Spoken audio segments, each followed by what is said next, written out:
In my last combat tour in Afghanistan, my executive officer was a Vietnamese American who was evacuated as a young boy. His mother worked in our embassy there. His father was in the South Vietnamese Army, was being targeted by the communists for taking a stand with the United States, for taking a stand for freedom.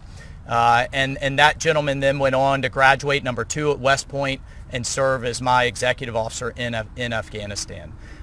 How many future Afghan families, how many great American contributions won't we have if President Biden doesn't act and act now? And I want to be clear.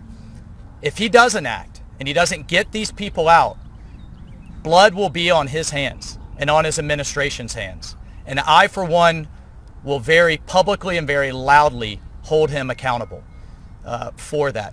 The time for talk, the time for debate is over. The Defense Department is accelerating its withdrawal. It plans to be out far sooner than September 11th.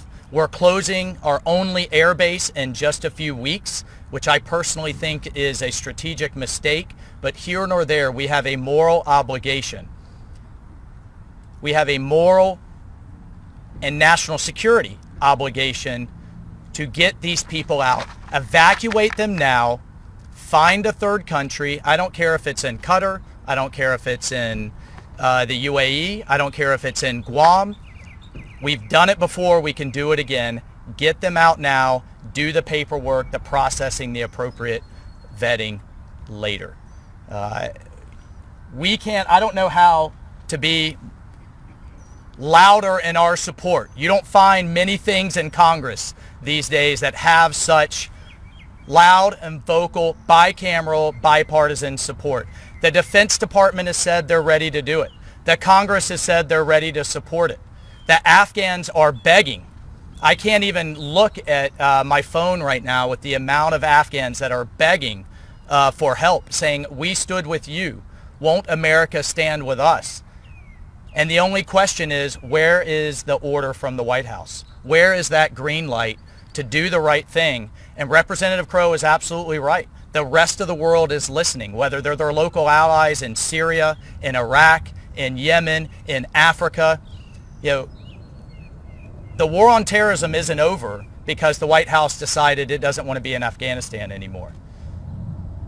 We are dealing with a generational war against extremism. It has spread all over the world. We will need local allies. And if we break this promise, if we don't keep to our commitments in Afghanistan, that will have strategic implications around the world.